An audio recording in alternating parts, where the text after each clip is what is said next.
Establishing a community advisory board is becoming more and more common in certain industries and for certain projects. Yet we understand the hesitation and even outright fear that some organizations have in regards to working with these groups. Interestingly, though, this tactic was pioneered by the chemical and oil industry in the early 1980s. Community advisory boards are groups of interested citizens, elected officials, representatives of environmental interests, religious leaders, educators, local business people, and other stakeholders who meet on a regular basis to engage in a dialogue about a project or a set of issues concerning the organization. They provide a formalized mechanism to exchange information and to get comments back into the organization for consideration. Although properly designing and managing CABs can be challenging and labor intensive, they can be one of the most effective strategies for establishing ongoing public interaction that can ultimately benefit your organization. CABs can provide feedback and suggestions from community members and help you improve the design of your community outreach efforts. These advisory boards can range in size from 5 to 30 people. We suggest that you start small and if need, then increase the size of your board.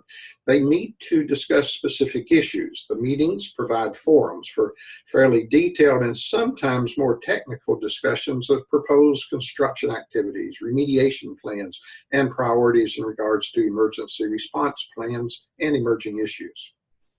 CAB members have an ongoing opportunity to learn about your proposed project, your facility's operations, or your emergency plans and concerns.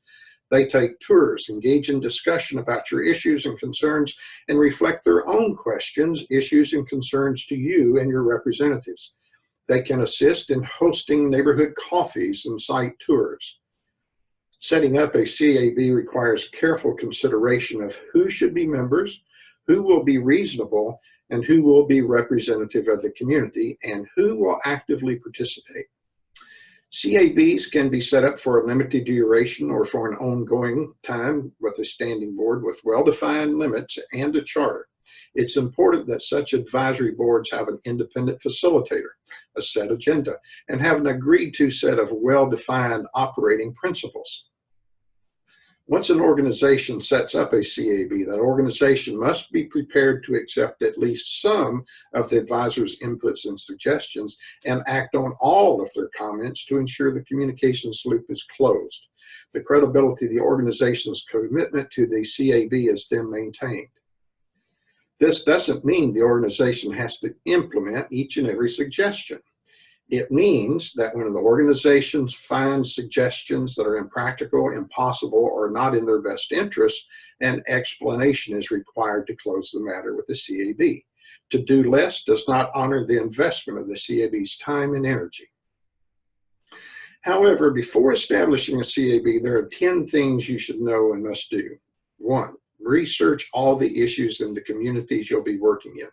Social, economic, political, racial, criminal, activism. Leave no stone unturned in this research.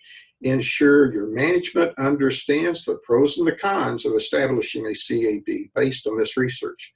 2, determine from the outset who the gatekeepers of information are and who are behind the scene influencers, who really has the political power in the community. And sometimes seemingly obvious political structure is only a frontispiece. 3, develop a proposed charter to help engage those you invite to be a CAB member and recognize they must further help you build that charter. Ask yourself this question and get an honest answer. Who benefits or loses from the proposed project? 4, ensure you have your management's complete and unqualified support and the necessary budget to fulfill the charter. Once you begin a CAB, you must follow through to the end of the project, collaborating with them. 5, have your facilitators trained and practiced and process facilitation well in advance of ever using them in public.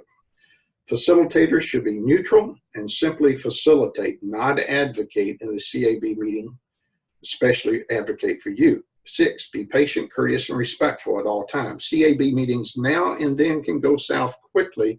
Allow your facilitators to do the best job they can to focus the meeting and learn from any such experiences. 7, using the CAB suggestions and recommendations as you can, and when you choose not to use something that is suggested, explain why you don't. 8, your presentation engagements must always be in non-technical language so that everyone who has agreed to serve on the CAB understands what you're saying. 9, be prepared to be challenged, especially when dealing with environmental and social justice issues. Listen to understand at all times. And finally, number 10, listen more than you talk. Ask a question and be quiet.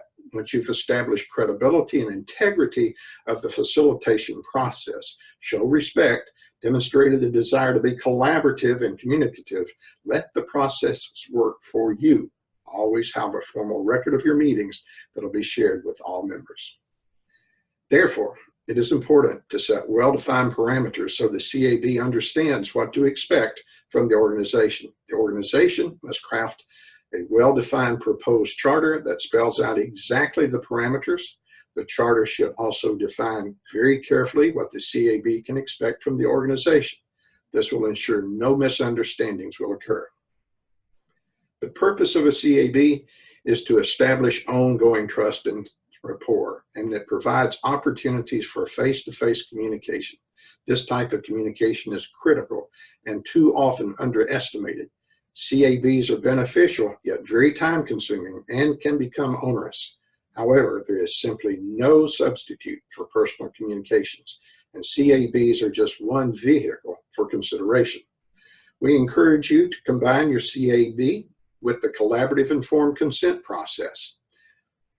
Working those two processes together, you will gain invaluable insight and information about your community that will benefit you and your project well into the future.